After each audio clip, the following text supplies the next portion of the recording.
So this is what Jung picks up on and discusses and wrestles with in the Red Book. What does this mean to imitate Christ? What does it mean to be a Christian today? Jung then asked in the 1913, 14, 15. And Jung had, already with a break from Freud, realized somehow for himself, and he expresses this in Memory Streams Reflection, that he doesn't live any longer in the Christian myth. He couldn't see himself really as a Christian, not in the way that Christianity had been presented to him. So he says somewhere also, I know it's the truth, but I need the truth in a new form.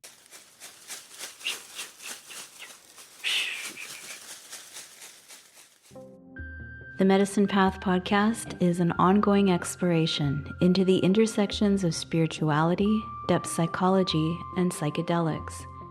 The Medicine Path is a wholly independent and listener-supported project, so please consider becoming a supporter at patreon.com/medicinepath or by subscribing and leaving a review on iTunes. You can find out more information at medicinepathpodcast.com. Now, here's your host, Brian James. Welcome to the Medicine Path podcast. I'm your host, Brian James. On this episode, I welcome Berlin-based Jungian analyst and creator of the Psychology and the Cross podcast, Jakob Lusensky. On his podcast, Jakob has been speaking with prominent Jungians and Christian theologians about the intersections of psychology and religion, so I thought he'd be a great person to have on to talk about Jung's relationship to Christianity. There are a number of texts mentioned throughout our conversation, so I asked Jakob to supply a reading list for those of you who want to dig a little deeper into the various topics we discuss, and you can find it in the show notes. You can also check out Jakob's excellent podcast by visiting cross.center. That's CROSS.CENTER. Before we get to our conversation, I just want to take a moment to thank the patrons who support this podcast by becoming Patreon subscribers, some of whom have been supporting me since I started this thing 4.5 years ago. It's because of them that I'm able to keep this podcast wholly independent and freely available. So a big thank you to my super patrons Kathleen, Robin, Frederick, Tucker, and Rebecca, and everyone else that's come on board in the last few months. I really, really appreciate your support. And if you'd like to become a monthly supporter, please visit patreon.com/medicinepath, where memberships start at just $3 a month and give you access to early release of episodes, the full podcast archives, hours of yoga practice resources, and free downloads of all my books. At a time when the podcast space is quickly being taken over by corporate media networks and celebrity hosts, it's important to support small independent creators like myself, especially if you appreciate the kind of conversations we have here, which I hope are particularly intimate, deep, and engaging. The Medicine Path is a labor of love, but because I'm a one-man show, it does take a great deal of time and energy to produce each and every episode. So if you can afford even a contribution of $5 or $10 a month, it's greatly appreciated. Other ways you can help support the podcast are to leave a 5-star review on Apple Podcasts or Spotify, subscribe to the Medicine Path YouTube channel where I post videos of most of the conversations, and by sharing this podcast with your friends or social media networks. Okay, that's all for now. Please sit back, relax, and enjoy this conversation with Jakob Lusensky on the Medicine Path.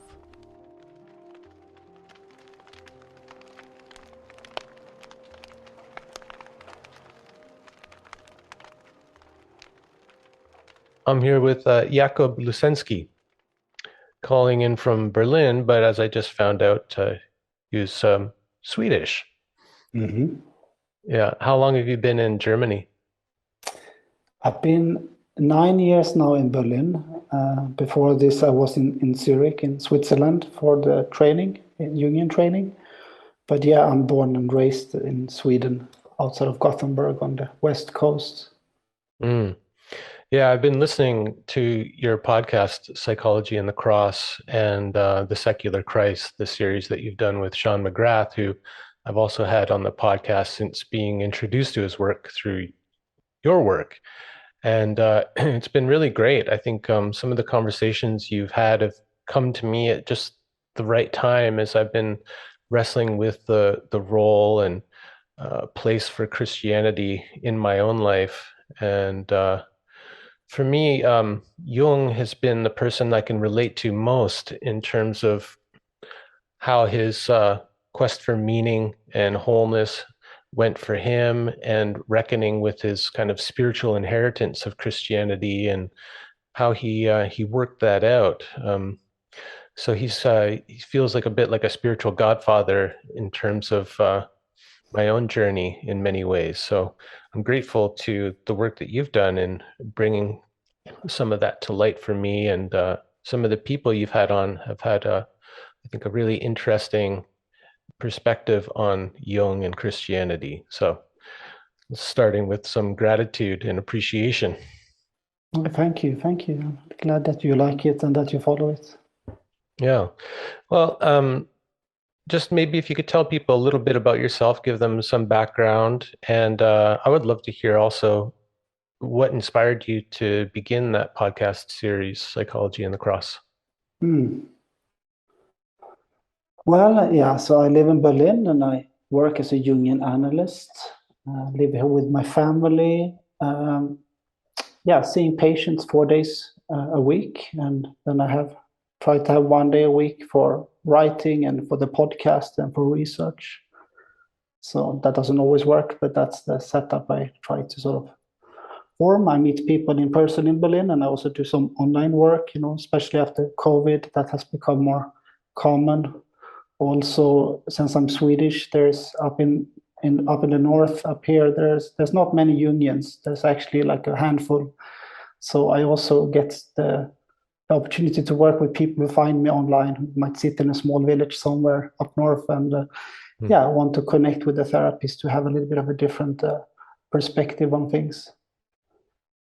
So that's what I'm how I spend my time. And the podcast, I was struggling and wrestling and trying to come to terms with Christianity. It's been a long process, but I would say especially the last 7-8 years. That was a very private process. It was a lot of reading. It was a lot of suffering, a lot of meditation and prayer, and you name it, trying to make sense, trying to find my path. And I guess I started to feel also very isolated with my questions, and I started to feel like I needed someone to talk to. And I thought that maybe there would be, why don't I just contact those people that I anyway read and have some sort of conversation within my head. So I started with someone that I sort of knew a little bit, Stein, because he had been my teacher down in Zurich, and reached out to him and asked him if he wanted to have a conversation with me.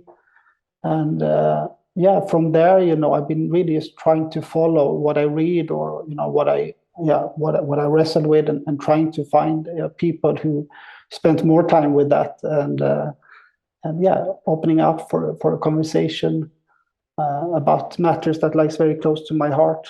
So it was really a private sort of research initiative, I guess you could say, and it still is. And I try not to be too ambitious, trying to stay close to what feels right. But it's been a year and a half, so it's not so long time, but it's been good for me, and it's been nice to get some air, and have conversations around matters that means that are very important to myself. And it's really great also to notice that other people like yourself, are also engaging in this. I find that I didn't know, and I'm really happy to engage with people.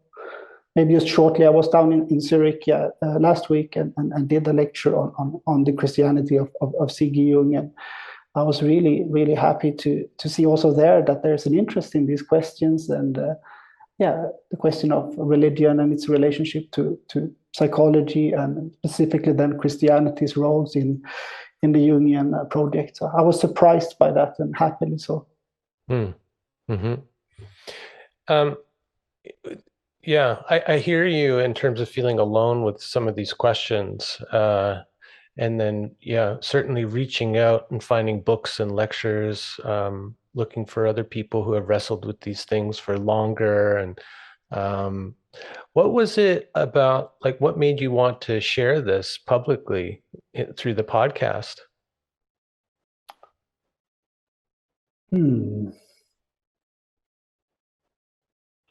Well, I think, in a way, to make it a podcast and make it public, I guess I made myself accountable in a different way to certain, reading, to certain studying, to certain, rigorousness in regards to how I should, approach these matters. I think I needed maybe some accountability as well.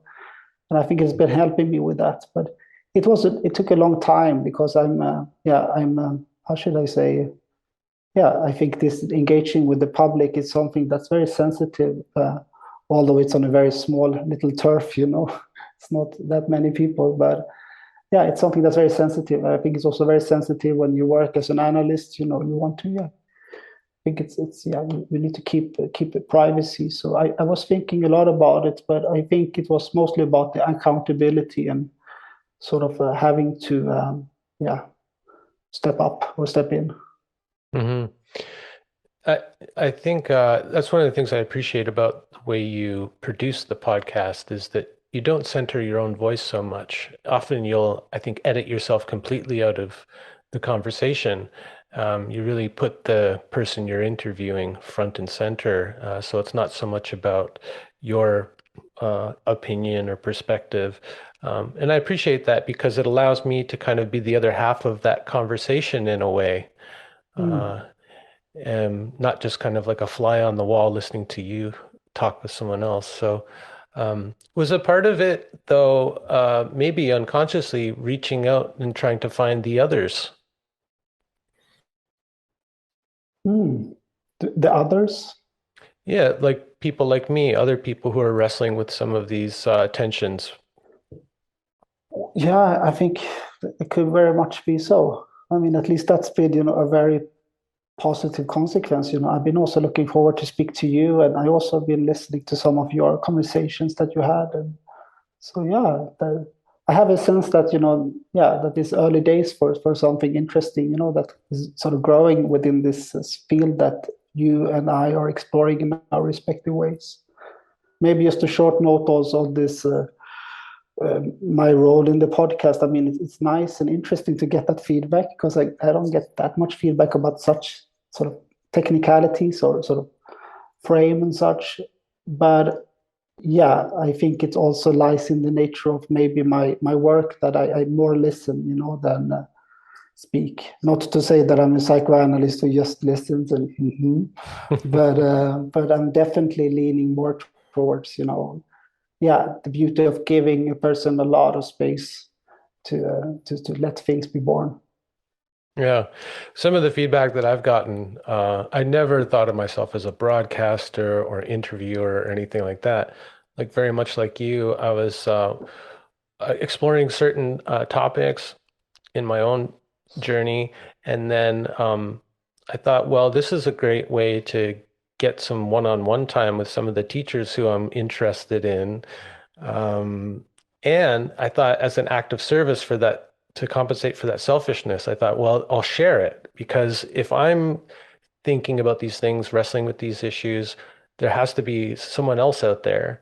And I know that I would appreciate hearing these kind of conversations. So for me, maybe it was a way to pay back for taking people's time and so selfishly. And it's proven to be just something that I never could have imagined as a way to connect with other people out there who are looking at things in a different way or trying to find their own way through life and exploring different pathways. And so it's been wonderful. So it's great to meet you too as a kind of colleague in this work as well.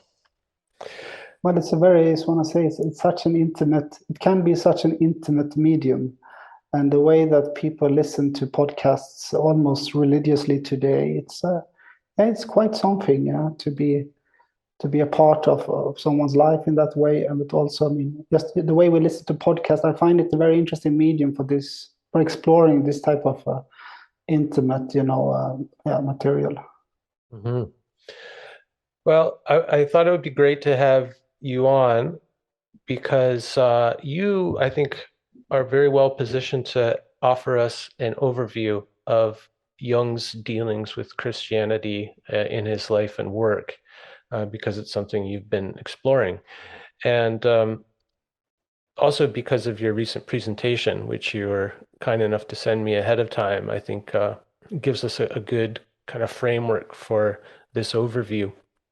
And so let's maybe begin just simply with Jung's own religious background, which some people who haven't read too much Jung might not be aware of.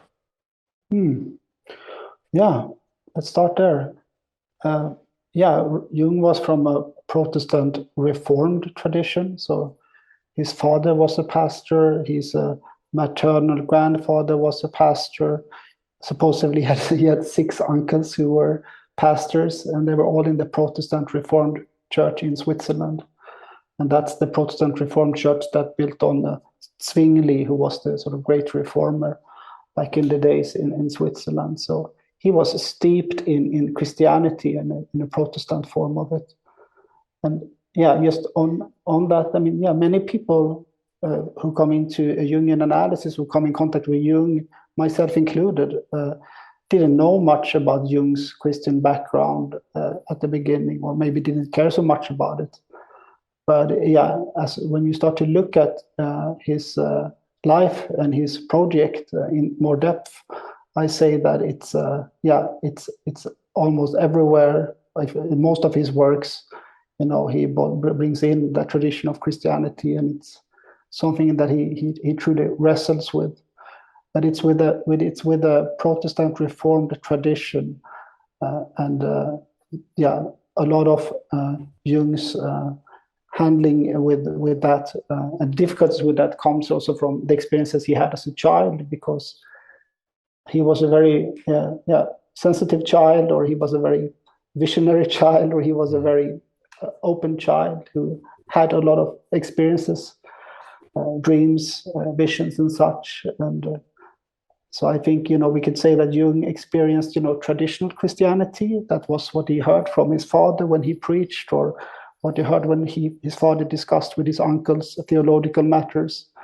But he then also had himself experiences that I guess we could call numinous experiences, that he had difficulties with, placing within the framework of the traditional Christianity around Jesus Christ and, the focus of the Christianity of the time. And now we're then talking 1875, that's when he was born in Basel, in Switzerland. Mm-hmm. Yeah, well, maybe you could share one of those key visions that he had when he was young. There's also the event of his communion, but I think you know what vision I'm talking about, because you actually you pulled that out as an excerpt for your podcast. It's such a kind of pivotal moment in Jung's life and relationship with the church, and I think the image is just remarkable. So can you talk about that early vision? Absolutely. Well, we're both smiling a bit because it is a particular one, and it's an interesting one. So it's and Jung says himself in Memory Streams Reflection, in that biography that was written by Angela Jaffe and himself, that that his whole childhood can be understood, through this event. That this is somehow, this formed his whole childhood, and he brought it up at the end of his life. So it also informed his whole, I would say, life and his whole psychological project. So it's not a vision although its content, it's a vision one can laugh at, but it had a deep importance for Jung, and I think it has also for us, if we want to understand what Jung was wrestling with his analytical psychology and Christianity. So it's Jung, C.G. Jung, 11 or 12 years old in Basel, and it's a summer day, and he's walking towards the big square in the city where the big cathedral is in Basel, still standing there today. And somehow Jung says in Memory Streams Reflection that, yeah, it's a beautiful day, God is good, everything is beautiful. And he looks at the big cathedral and he feels that an image wants to come to him, or a thought wants to come to him, but he feels like this image or this thought is it's something he cannot allow. He feels like something wants to come to him, that it's, he cannot express this. So he starts to fight with himself, like trying to repress what wants to come to life. He goes home to his mother. His mother is asking him if he's sick, but he doesn't share anything with his mother. And supposedly he struggles with this, allowing this vision or this image to come to life. And he feels like it's something terrible, and then he says, I need to think this through before I allow this image to come to surface. Why would God want me to think something that I don't want to think, do something that I don't want to do? And he goes, on a long journey in his mind. He's this 11-year-old thinking through, could it be, my parents who has placed this in me, or who wants me to think this? Can it be my grandparents? And he goes all the way through all the ancestors, that he only seen drawings of, back to the garden and Adam and Eve, and starts to think like, why would God want me to think, again, thoughts that I don't want to think? And then he comes to the motive of the snake and temptation in the garden, and he comes to the conclusion somewhat that, that to think, to sin is a part of the Christian plot, let's say. There would be no development if we don't, bite the apple. And God wants me to, it's God's will that I should think, what I'm not allowing myself to think. So with that sort of insight that it's God's will that, that sends this vision to him somehow, he allows the image to come to him. And what he sees then is the vision of a God sitting on a majestic throne above the cathedral in Basel, delivering a gigantic, enormous turd that shatters and crashes the cathedral, the beautiful cathedral. And at first, Jung feels a great relief that he has allowed this vision to come to him, and he feels a bliss, he says. There's a certain moment of bliss or of grace, but so he feels a relief. But soon that relief is exchanged for shame and disgust and embarrassment and confusion around around what he has experienced, and again wrestling with this question of why God would want him to have such an image. Why would God wants him to think? And then we could say that much of his psychological project and he's wrestling with Christianity becomes trying to give an answer to that. What is in this turd? What is this God who seems at least disappointed with the man-made monuments that are built for him? And not to go too much in advance, but just to say that, part of that we could say then being that Jung's work became to bring to life again what he saw that Christianity, traditional Christianity, had repressed. So much of the things that analytical psychology or analytical techniques are sort of emphasizing on is sort of bringing to life what Jung saw that the traditional Christianity had repressed in the human unconscious. Now. Mm-hmm. Well, even that whole process that he went through with the kind of refusal to let the image surface and finally allowing it to come to mind and feeling the great relief, the release of that suppression, like mirrored in God taking a shit, like that kind of release and the feeling that it can bring of like relief. It's amazing. It was like the template for his psychological approach was somehow Well, of course, in that vision. Absolutely. but of course, a few Freudians or more psychoanalytically oriented, analysts have, of course, also analyzed this as having to do with Jung's struggle, not with the archetypal father, but with his own father and his difficulties with idealizing his father. Most of the time, when Jung speaks of his father, throughout it's in very, very negative terms, especially through memories, dreams, and reflections. So, the Freudian take would be also that, he struggled somehow with idealizing his father and had to destroy him. And with his father, he had to destroy, what he represented and what he believed in, which was, more represented by the traditional structures of Christianity and Christ. I'm not saying that I'm supporting that, but it's to say that there are different interpretations also from other schools. Yeah, sure. Well, it's fascinating. I mean, we could spend a whole episode just talking about that dream or vision and its implications and how it plays out. But that's something that maybe I'd never heard of it before your podcast. And it's fascinating then going back through memories, dreams, reflections and reading about some of those early experiences. And Jung himself was silent about it until the end of his life, when he had that conversation with Angela Jaffe that became Memories, Dreams, Reflections. He had not shared it with anyone, supposedly, or maybe he said with his wife. But if one reads Memories, Dreams, Reflections, it's just Jung emphasizes again and again, the importance of it. But it is quite a spectacular and graphic, vision, and there might be reasons also for why not. When I did Jungian training, we never went into this. We never discussed this in detail. It was almost like that struggle led to his allowing of heretical thought in a way, which then opened up the door for him to analyze and critique Christianity and the church. Yeah, that's a good point.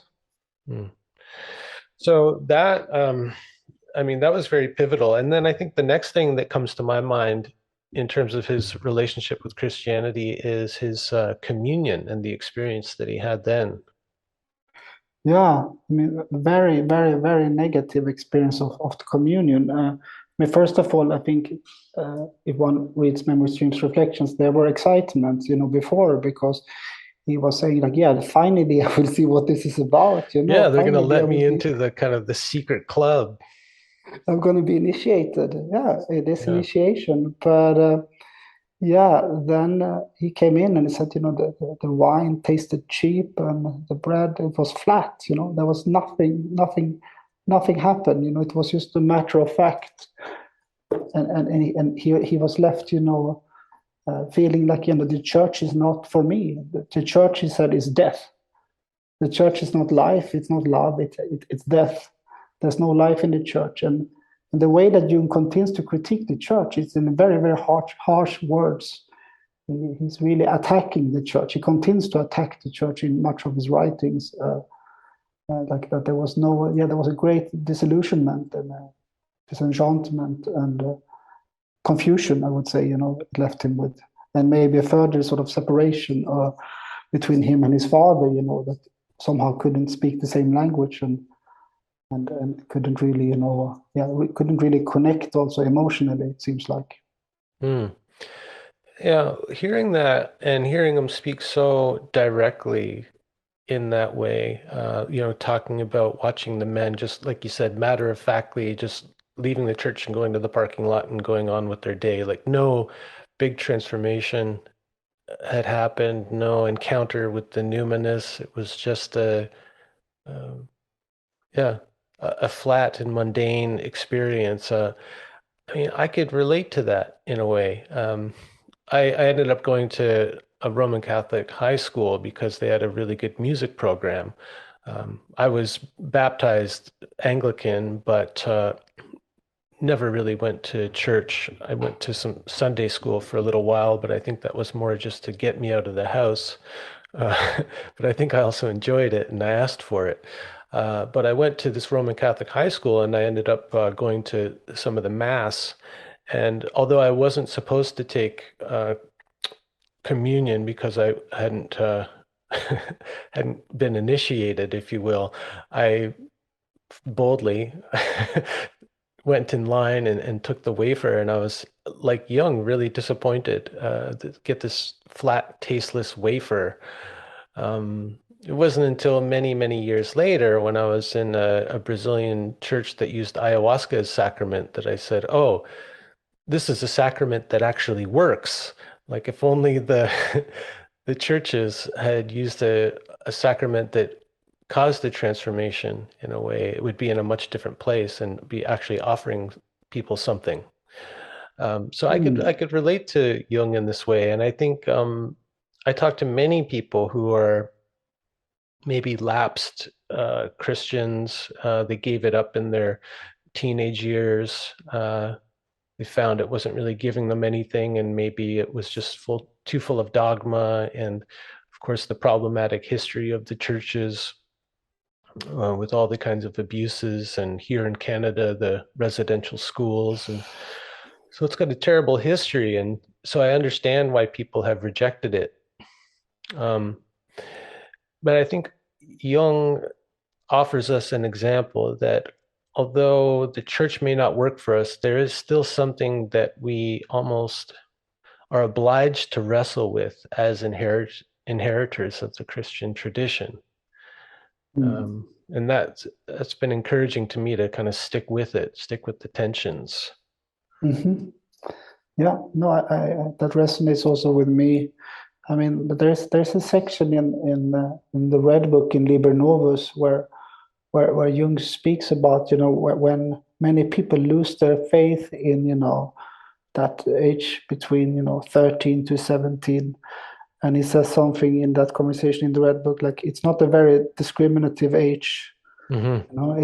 It is interesting, and so that said, I also work with people, just as Jung did, who later on through analysis, find back to their faith and also finding back to church, something I also experienced, I myself, I didn't grow up in the church, although I also had confession. I wasn't very religious as a child, but I find personally sometimes that Jung's attacks on the church are too harsh, and that the church has many functions, and it's really a question I wonder about the church and the future of the church, and what this how and if it will live on. It's a great interest of mine. Also, all the abandoned churches that we now have, here in Europe and in East Europe, it's especially, it's really, the churches are empty, but as we said in another podcast, but the lines to the therapy rooms are very long. So so the therapeutic potential of the church, and this examination or exploration between traditional Christianity and its form and Jung's sort of more fluid and more psychological approach to things, I feel like there's an interesting there's a lot of life there, and I think the church could integrate more of Christianity, more of analytical psychology and ideas, and maybe vice versa.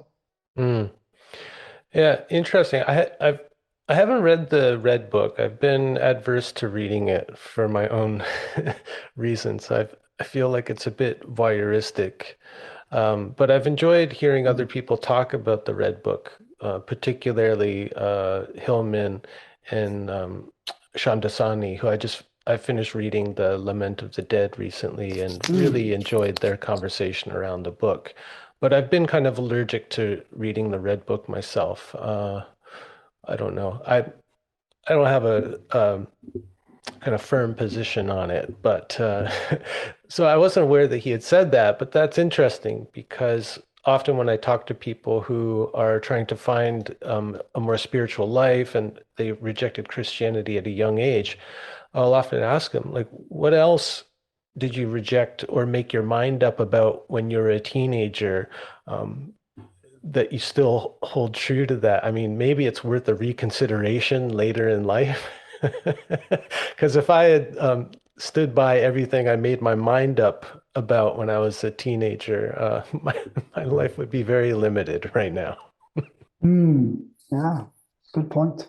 Yeah. Um, Okay, so the other thing that I found interesting, and this whole exploration has led me to better understand, is the difference in the denominations of Christianity. I, first of all, I never knew what Catholic meant, that it meant like universal. No one had ever told me that.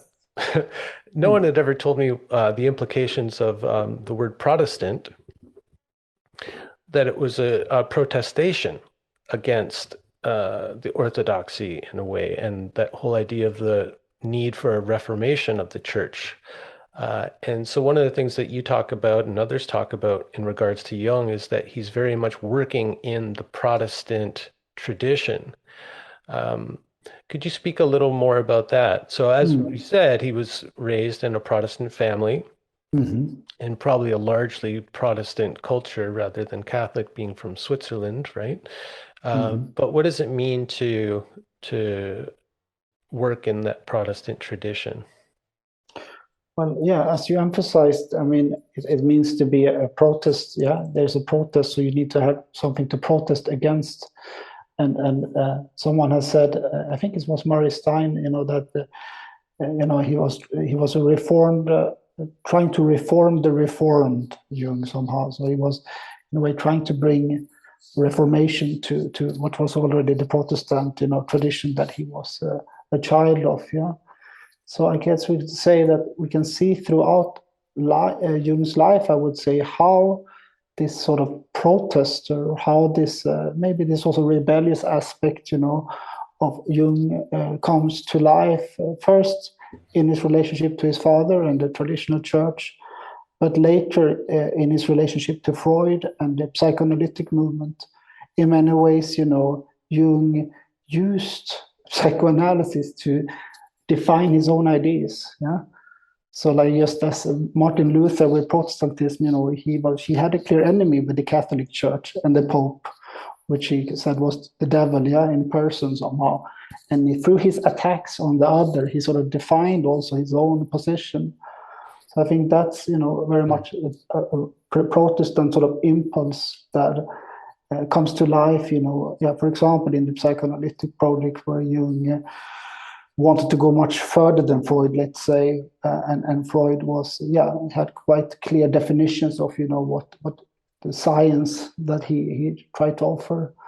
But that goes, I would say, until the end. One can see at times that Jung's Protestant impulse. I think Hillman also points this out. The Protestant impulse in Jung is also to, yeah, be very open to other traditions. That's that it's not.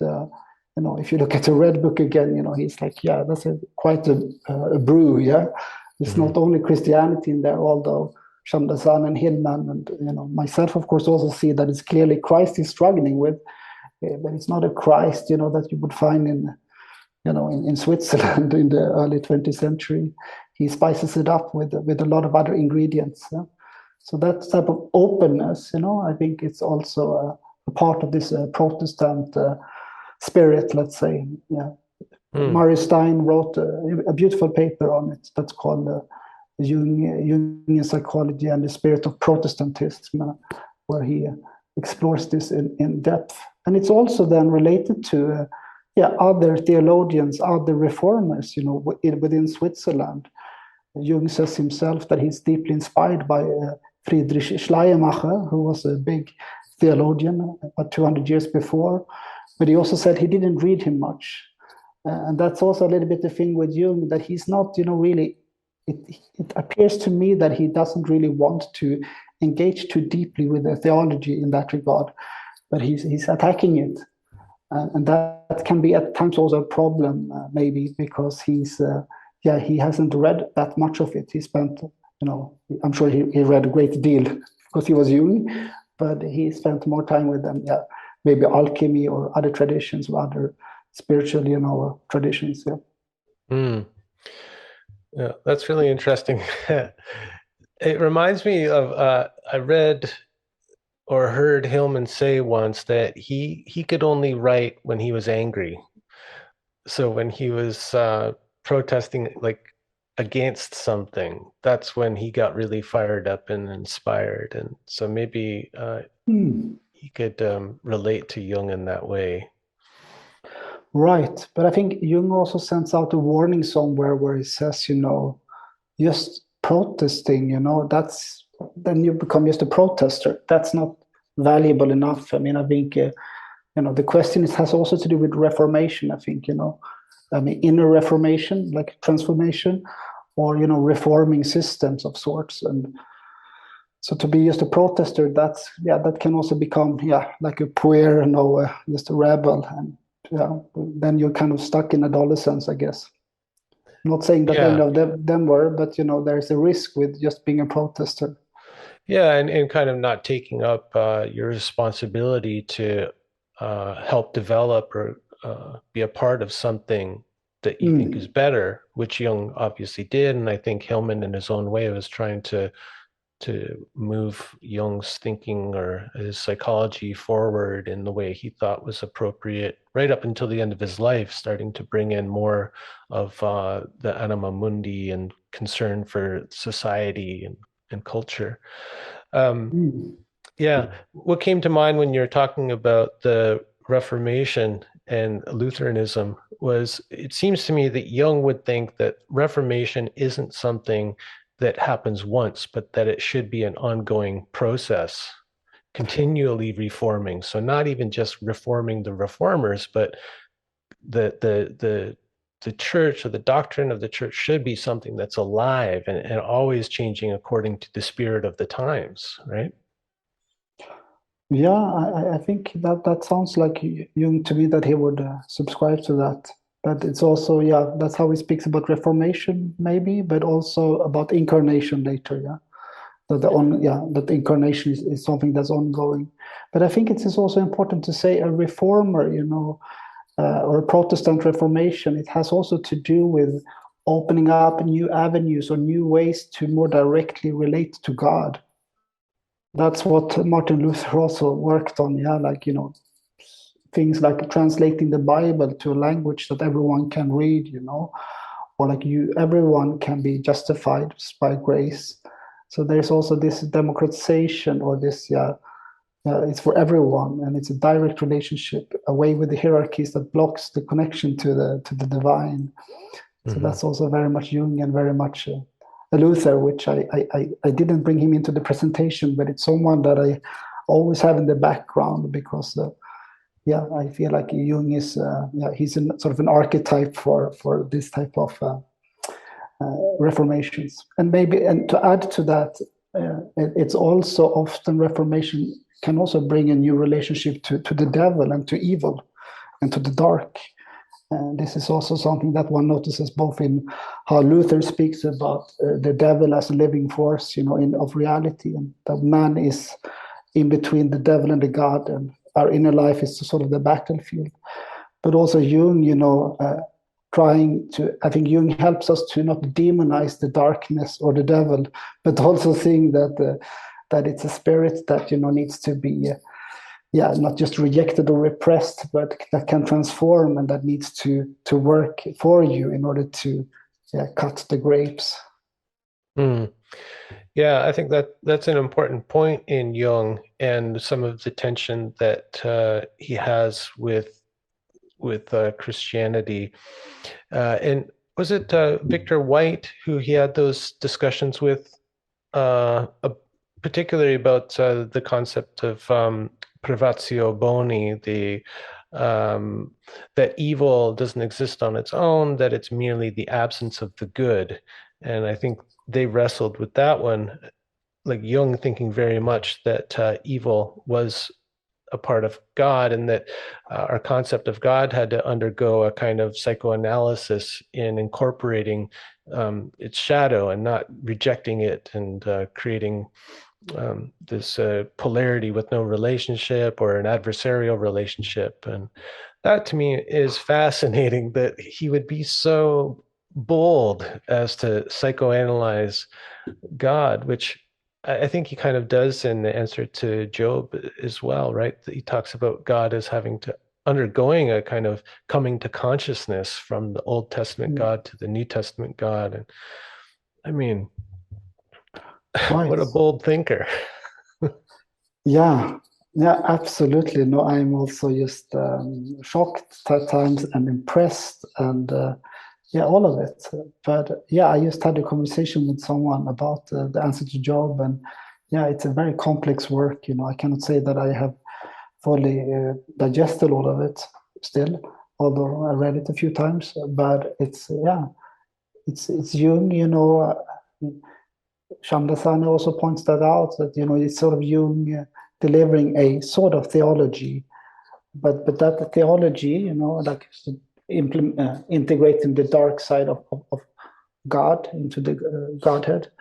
It was already born in the Red Book, and that's what's so interesting and fascinating. That already at that time, through his experiences that he had those years, then the rest of his life he elaborated and worked through, and yeah, tried to make a psychology of what he had experiences in his own encounters. Yeah. Mm. Just as a side note, what is your thought about all of these Jungians calling Liber Novus the Red Book?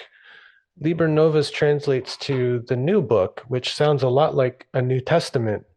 Do you think that Jungians really don't want to accept that Jung himself may have considered this a sort of New Testament? I mean, why the non-translation?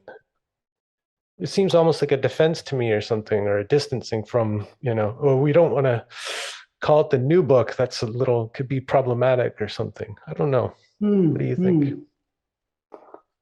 Well, just to say again, I mean, Jung didn't want it published, no? I mean, there was times when he was thinking about publishing it, but he didn't want it published. I mean, that's clear. And I mean, now as it is published, yeah, there's many different type of reactions from the Jungian world. But I think, yeah, one side of Jung that comes alive in that book is, of course, the prophet. I mean, Jung, the prophet. The book starts with the way of what is to come, and he speaks about the new God. I mean, but as Shamdasani and others points out, yeah, there's also tension again. Yeah, he's a prophet, but then he sort of steps back a little bit and starts to look at it and psychologize it, or look at it from a more skeptical lens. So I think not every Jungian, I'm sure, are happy with this idea of viewing Jung as a prophet. There was a lot of critique around that in the 90s, from this Catholic scholar, I think, Richard Noll, who wrote this book, The Aryan Christ, and the Jung cult, two attacks on Jung, complete attacks on Jung and Jungianism, I would say. So I think people are, scared, I guess, some people to be too identified with that Jung. Having said that, many Jungians are also just fascinated and drawn to it, and I'm sure some also read it religiously as a new, as the new prophecy. But I myself, I think, although it's a bit harsh maybe, but I think what Sean McGrath says, is like the right response to the Red Book is making your own. I think there is something about that, that it's really about look at this guy really took things serious, and he gave so much value to inner experience, and there's so much care and beauty, and so I think rather than looking for the prophecy, that's also what inspires me, like that you would put so much love into your encounters. Hey there. I just wanted to jump in with a little request that if you appreciate this conversation, please take a moment to give us a review and subscribe on whatever platform you're listening. It'll only take a second, and it's a great way to support the podcast. If you have a few dollars a month to spare, please head on over to patreon.com/medicinepath to become a monthly subscriber. There, you'll get early access to episodes, the full podcast archives, yoga practice resources, and even some sweet Medicine Path merch, including t-shirts and stickers. Okay, thanks for listening. Now, back to our conversation. I think that's a really good point that you bring up about people taking the Red Book as a kind of Bible in a way. It reminds me of how Jung talked about the notion of the imitation of Christ. Maybe you could talk about that a little bit. Imitatio Christi and its relationship to Jung's idea of individuation. Right. It reminds you a little bit of that. This not to take it too literally, I mean, or Yeah, not to take Jung's Red Book as a kind of a Bible, but like Sean McGrath said, to take that as inspiration to create your own Red Book and to find your own myth. right. Yeah. No, the imitation of Christ and Imitatio Christi is something that I spent a little bit of time last year to try to come to terms with, also in the conversations in the podcast. But if one wants to look at how Jung comes to this concept, it is also in the Red Book, because in the chapter Divine Folly, he has a conversation with a librarian, and the librarian asks him, what book are you looking for? And it comes to his mind that, maybe intuitively says, I want to have Thomas à Kempis' book, Imitatio Christi. And that's a real book that was released in the 14th century. It's one of the most well-read devotional books in the world. I think it's the most read one after the Bible. So this is the book that is it Thomas Kemp? Thomas à Kempis. Okay. We'll put a link in the description, maybe. Yeah. Because I wouldn't try to spell that. Yeah. Well, they're not sure that he wrote it, but that's what most scholars of Christianity think. Yeah, 14th century, and that book is it's a devotional book. It's called Imitatio Christi, and it deals with how to live a life, how to live a Christian life, how to walk the Christian path. It speaks about the contemplations around death and time. It speaks about the importance of interior life and withdrawing from the world. It dives into a lot of existential matters as well, but it is a devotional book. And Jung did read it. I don't know the details of how much and in what way, but in the Red Book, that's the book that he picks up. And with that, he starts a long conversation with himself and other characters about what is this imitation of Christ? What does it mean to imitate Christ? So before going into Jung, maybe like traditionally in Christianity, imitation of Christ is, it has a long tradition. Also before that book from the 14th century, already in the Bible, and in St. Paul, you speak about following Christ. Actually, imitation or imitating Christ is not a word that's used in any way in the Bible, but there's this discussion around follower or a discipline and disciple, to become a disciple or a follower of Christ. And then different really Christian thinkers have spoken of this concept as a sort of key concept of becoming a Christian, to walk in the footsteps of Jesus. But I wouldn't say that in the early church, for example, it wasn't even so much about living the life of Jesus. It was more about, being open to the Holy Spirit, or it was speaking about martyrdom, but especially, to receive the Holy Spirit. But for example, as time went on, there was also, people like Saint Francis in the 14th century who had the stigmata. He was the first person who then had the bleeding from the hands, and really, so on some level, I guess we could say, identified with Christ, Christ's life psychologically. That said, Saint Francis wasn't only that. He tried to live a life like Jesus. He tried to live for the poor, but he also lived in harmony with nature and such. So I would say in many ways, his life was very different from Jesus Christ, but still there was this identification with the stigmata. So this is what Jung picks up on and discusses and wrestles with in the Red Book. What does this mean to imitate Christ? What does it mean to be a Christian today? Jung then asked in the 1913, 14, 15. And Jung had, already with the break from Freud, realized somehow for himself, and he expresses this in Memory Streams Reflection, that he doesn't live any longer in the Christian myth. He couldn't see himself really as a Christian, not in the way that Christianity had been presented to him. So he says somewhere also, I know it's the truth, but I need the truth in a new form. I cannot live it in the form. So imitation of Christ is this sort of core concept, and Jung then wrestles with the concept of imitating Christ and turns it into, almost, it's very, how should I say, it's a very reformative or rebellious sort of take on imitation of Christ, because actually the conclusion he comes to is in order to imitate Christ today, I should not imitate Christ. To imitate Christ would be, the complete, false way to walk. I need to live life as free and as, truthfully as Jesus Christ did. I need to sort of not follow anyone, but follow my path. So there's, instead of following Jesus or, maybe setting him as an example, he says that the example of Jesus is sort of to go against the values of the collective. So he's stressing and emphasizes Jesus, I would say, a rebellious aspect. And this aspect of, tearing down the temple, or wanting, the reformer again. So out of Jung's rendering comes this concept of, to not imitate Christ is to imitate Christ.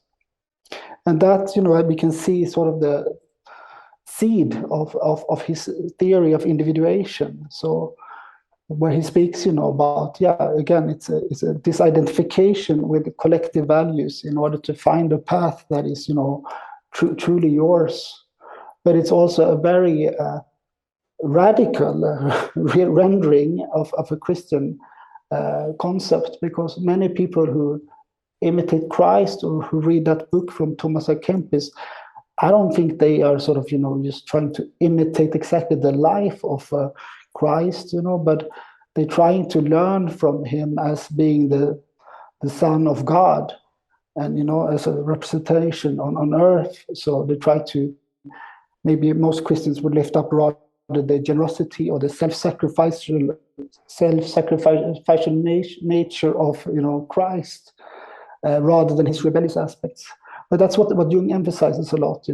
He sees him as Christ as an analogy, for individuation, and he says we should follow and live our lives as true and authentic as Jesus did. Yeah, I pulled a quote from your presentation from Liber Novus. Jung says, "If I am to truly imitate Christ, I do not imitate anyone. I emulate no one, but go my own way, and I will no longer call myself a Christian." Yeah, like you said, that's radical. Like if I'm truly to imitate Christ in terms of being true to myself and my own path, going my own way, that would disallow me from being a part of any collective group or ideology. Amazing. I mean, I'm just kind of rooting for Jung here. He just goes for it. And how does it resonate with you?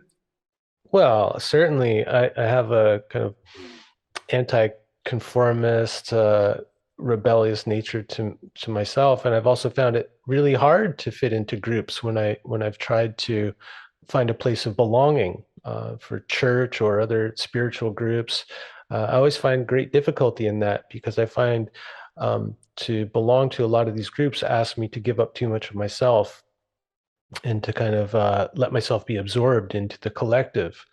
And I've struggled with that, because if you're truly to follow this path, it can lead you to feel perhaps isolated from society or from these collective groups. So it's not an easy path. And I think it's like, something that Jung also struggled with for a lot of his life, is being a kind of outsider and wondering, does anybody understand me? Like, where are my people? Where's my tribe? Yeah. No, I think it's a it's a radical rendering, and parts of me can also parts of for me it resonates, but there's also it's very much a protest, and I mean I think imitation of Christ or Jesus Christ is so much more than a rebel. I think he was so Yeah. much more than a rebel, and I think that's where I can have more difficulties in following and walking with Jung when it comes when Jesus becomes a rebel, because that's not what he was. It's not all he was, for sure. That's one of the things I appreciate about Thomas More. Uh, the way he talks about Jesus brings out so much more of his other qualities. Like he talks about Jesus as an Epicurean. He was a great party host. Like he went to a wedding and there's not enough wine or food, and so he uses miraculous powers to throw a great party. And that's so true. And how Jesus was very much a friend to so many people. So that spirit of friendship and brotherhood is very central to, I think, living in a Christian way. It's not often talked about. Usually it's like charity and things like that. But man, when it comes to loving your neighbor, like Christ said, it's really important. And we see what happens if we don't follow that particular commandment. It's just nothing but division and all of that rebelliousness. And yeah. So I think there's definitely more, but that just Jung really bringing that forward, that if I'm truly to imitate Christ, it means that I don't emulate anyone else. I don't follow anyone else's path. I have to find my own. And that's a great task. And I think that's at the core of Jung's psychology and the psychotherapy, is helping people to find what myth they're living, what is their vocation in life, what brings them meaning. But it doesn't, in Jung's thinking, doesn't include community, which I think is something that we're realizing, or I'm realizing in my life, is so important to the whole picture, is also finding community. Would you agree that perhaps that's a limitation of Jung's? Yeah, absolutely. I mean, it's as you also mentioned, this was something that, I mean, Jung, I think, was comfortable in communities if he was the center of attention. I mean, he created communities around him because he was a Jesus figure. I mean, he brought people together in that regard. But he, he would never go into a church. He would never set his foot in a church. I mean, he tried to go to Rome, but he fainted. So I don't know, he missed the train. He didn't go there. So, again, it's, I find, I can sort of walk with Jung until there somewhere. But I think there is something also there that, this question of community and of brotherhood and of, there's absolutely a time for emphasizing the rebellious aspect, or, go your own way. But there's also a time for, looking at similarities and same and what we share, and, what brings us together, and, what holds us all together, And that's, the question of, that's where I think God is, a very helpful or orienting point in a way, And that's, again, Jung's concept of individuation is powerful, but he does speak about the collective, and he does speak a lot about, not a lot, but he does speak about, the importance of bringing new values back to the community and such. But as a matter of fact, I think, many Jungians and struggle with this question, also myself included, on how to live in communion with others, without, while still keeping one's sense of, uniqueness. So I feel like Jung's rendering of Imitating Christ is helpful, it's radical, it's important, but it's not, it doesn't work as an exclusive rendering. One should study Thomas and Kempis and, look at, other people's, wrestling with that concept, I think, to get a fuller picture of to get a fuller picture of the Christian vision, because I mean Christianity has a vision. Well, and to follow Jung in this, that it's a myth that needs to be dreamt forward or needs to be continually re-envisioned by new generations. And so not to kind of push Christianity in a particular direction or the religion of the future, having some idea of what that should be, but allowing maybe going along with the dreaming forward of the Christian myth. So being like attentive to like, well, what wants to happen in churches now? How do people want to gather in community? How are these Christian values enacted in personal lives and in society? I think that's much more interesting to me, anyways, to be kind of a attendant to the unfolding. Absolutely, no, that resonates with me as well, and I resonate very much with Jung when he speaks about the dreaming the myth onward. Then, of course, in his own life, there was also a lot of tension there, because there was also a tension, I think, between his project, if I can say so, of analytical psychology and and Christianity, two sort of universal, let's say, visions or projects that at times there's this tension also with Jung, where analytical psychology is sort of complementing, it's complementing traditional Christianity, that it sort of brings to life what Christianity has repressed, but then there has to be an equal footing there. So, for example, in Jungian trainings today, there's very little emphasis on Christianity.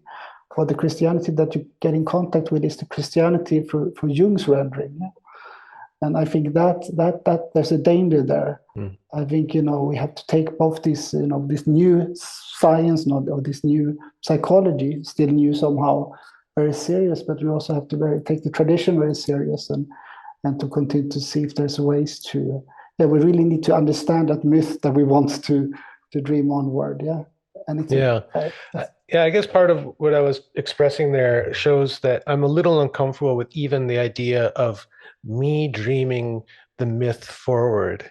And I think what's coming up for me as we talk is kind of the side of Jung that wasn't so humble, that was hubristic in a way, like going back to that early vision of God taking a shit on the church. And then the other, I think it was a dream that he had where he was unable to come into full prostration in front of the God image. Something in that too, like he wasn't able to fully humble himself before the external God image. And I think about that interview that he had with I think the BBC. It's like a 3-hour interview on YouTube. Where he's asked famously asked if he believes in God. He says, "I don't believe, I know." And I feel like in that moment he was caught up in hubris. Like, he'd been the focus of this interview on television, and I know what the danger of that. Being the center of attention, how you can become kind of possessed by the inner God image or something. And I wonder if there's been enough said about that, like kind of Jung's his inflation in a way. I mean, what do you think about that? I'm just kind of thinking out loud here. Yeah, I mean, I think he was prone to that, and that happened, and he would probably also acknowledge that, or that at times he flew very high, and later he would sort of maybe backtrack a little bit. But I think, first of all, the dream with the temple, where he's in the temple and he's next to his father, who's bowing out of faith and kneeling, touching the floor with his head. And Jung imitates his father, he says, interestingly enough. So he's imitating his father, but he cannot reach the ground. There's 1 millimeter. And then one can read Jung's interpretation of that in Memory Streams Reflection. And then one can read other scholars like Wolfgang Gigerich, who's done a very different type of understanding of that dream. But and I think that question of humility, yeah, and I mean, as we're reminded of, I mean, faith and humility is, that's very intimately linked. And in a way, I think Jung, yeah, he wanted to be a scientist, or he was a scientist, or he wanted to know. And many people come to, we land in the conclusion Jung was a Gnostic. He was some sort of Christian Gnostic, and he emphasized knowledge, knowledge of the divine. And I think there's a lot of value to that. But yeah, I think the faith is the faith component, which, underlying faith is the humility to turn to God, to turn and pray to God, or that is that leap, I'm not sure if Jung really took. I don't know if I would say that Jung had faith or not, but I think that's, again, I'm glad that Jung didn't try to be too humble. I mean, he expressed with his courage so many bold ideas that we're now wrestling with, but absolutely, he was not humility embodied. That's clear. And he did not embody faith. He's not the man who's embodying faith to me. Yeah. I think his response in that interview was kind of defensive in that way, saying, like that to believe is a bad thing. And I think, that for me is one of the places where I have to kind of leave Jung, at least at this point in my life. I think that is one of the functions of religion, is that it does put before us something that's much bigger than us, and provides us with images that continually remind us of our small little place in the universe. And I think that sometimes what can happen, in particularly Jungian analysis or therapy, is that the individual becomes so centralized, and the images of the personal unconscious are given such a high place.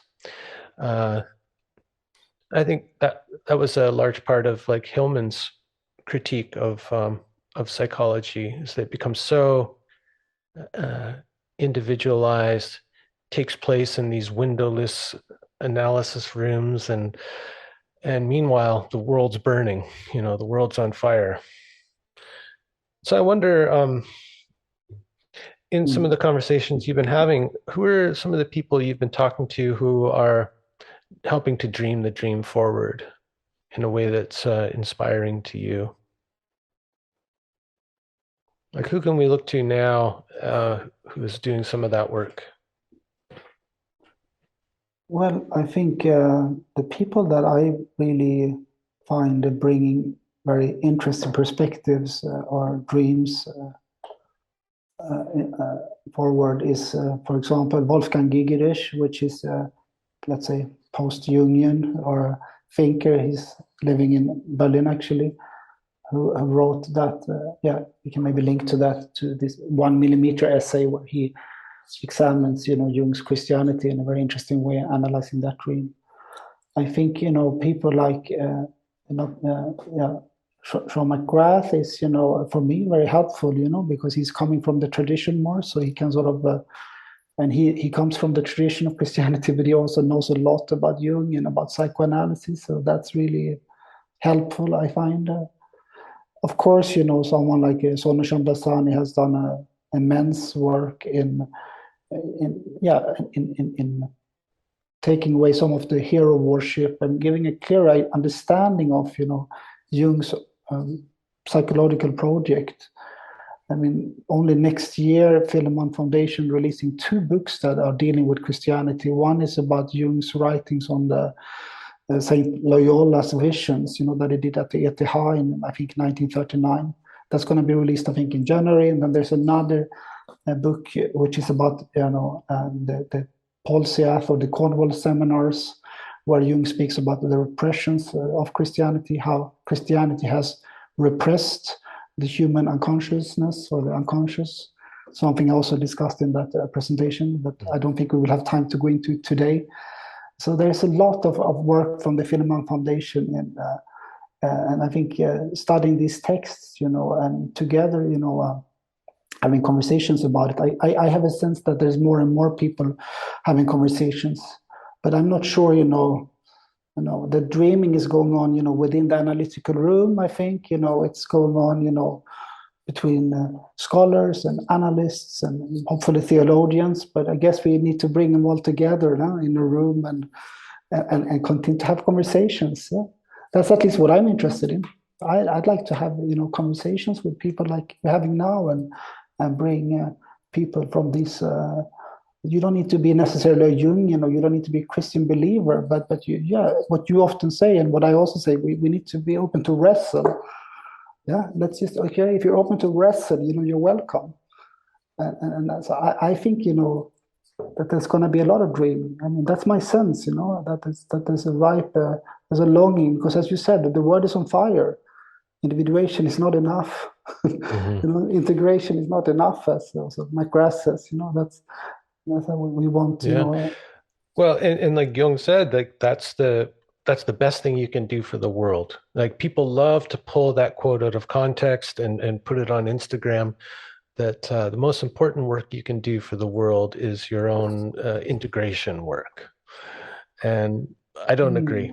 I think that has to be going on while we try to take care of the world and each other. And maybe that is the path to real integration and salvation, is to do your individuation work in your community, in service to, and following that Christian ideal of charity as a path to salvation, or karma yoga as the path to realization. The humility, being in service to something greater than yourself. Absolutely, and I think that's also maybe where Jung's rendering of Imitating Christ becomes too limited for me, because Christ, at least for me, represents that, what you're emphasizing now, which is, like for the world, for the other, for the neighbor, for, to give your life, to give your life away for someone. And that is, that's right, that's truly radical. Mm-hmm. And that's deeply Christian. Yeah, I agree. And that's something that actually yoga helped me come to. Even just the physical ability to get down on the floor, put my head on the ground, and be comfortable in that that prostrate position, of full surrender to, bowing down to the earth. So I think even that's got to be a part of the conversation too, is how do we interweave practices and wisdom from other traditions into whatever's coming next. I think it has to be a kind of global integration in some ways. I don't know what that looks like. Maybe the New Age is trying to push things toward that in its own way, this kind of syncretization, But I mean, the way that you speak now, I mean, it does remind me of that meeting that happened between Max Seller, the Jungian analyst from Berlin, who was in the concentration camps shortly and fled with his family first to England and then to Los Angeles in the US, and was a part of building the Jungian community over there. As he was going back, he had the dream, right? Yeah, let's finish with that dream. That's a great place to finish. Thanks. Yeah, so after the war, after the Second World War, Max Seller, who had been in the camps, emigrated to LA, coming back to Zurich, has analysis with Jung, and the last night before he's about to leave Zurich, this must have been in, is it 1946 or 48? I'm not sure. He has a dream. And the dream comes back to him just as he's about to leave. So he's on the train. He's like, "Oh, I need to discuss this dream with Jung." So he sends a telegram to Jung, and Jung says, "Yes, sure, come over." And then he comes back and he shares the dream, which goes to something like, Max Seller has this dream. he is in a vast space, and he's seeing that people are working everywhere on building a sort of temple. Everyone is working on their individual pillar, and Max in the dream is also working on his own pillar. And he shares the dream with Jung, and Jung says that, yeah, that's the dream that we're all building on. And Max says, what do you mean? Yeah, that is the temple, that is the future of what is to come. I'm paraphrasing here. And everyone is working on a pillar. They're working in Russia, they're working in China, they're working in France. So in a way, Maxella understood his dream as, my individuation, my work, my process, is a part of a larger process, And the work that I do as an analyst, although I might just meet 10, 15, or 20 people a week, it has an effect that goes beyond that individual. It travels, it transmutes, it changes also people around. And somehow it helped Max, that sort of prophetic vision of Jung helped, to see the point of the analytical work, that it's a part of something larger. And important to say is that Jung said, or Max asks, how long will it take to build a temple? And Jung says, 600 years. And he asks, how do you know? Well, I know it from dreams, my own dreams and my patients. So that's maybe it's the prophet speaking, but Jung's interpretation helped at least this guy. Yeah, I think that was Jung's way of saying, look, don't worry about getting to the solution in your lifetime. Just do your work, okay? It's 600 years. That's kind of like, just forget about it. Just do your work now. That's the foundation for something that will come long after you're gone. So, because I think if we get caught up in coming to the solution, to that end point, being the kind of architect of some new age or new religion, that's when we get into trouble, and Jung definitely knew that at that point after the Second World War. He knew the dangers of that, right? So I think it was his way of saying, you know what, Max, this is true. This is the way it's going, but don't worry about getting to the end point. Just do your job, build your little pillar in your community. That's your job. I think it's really great advice. It's a humbling interpretation somehow, although prophetic. Yeah, but maybe also like kind of defensive against, getting too caught up in being the architect, That's great. Well, Jakob, this has been really fantastic. I know it's late where you are, and appreciate you joining us and sharing some of what you've learned along the way. Now, please let people know the best place to go if they want to follow along with your work. Yeah.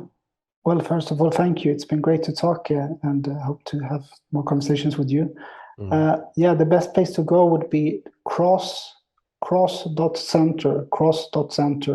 or if you use Google Psychology on the Cross, you find the podcast.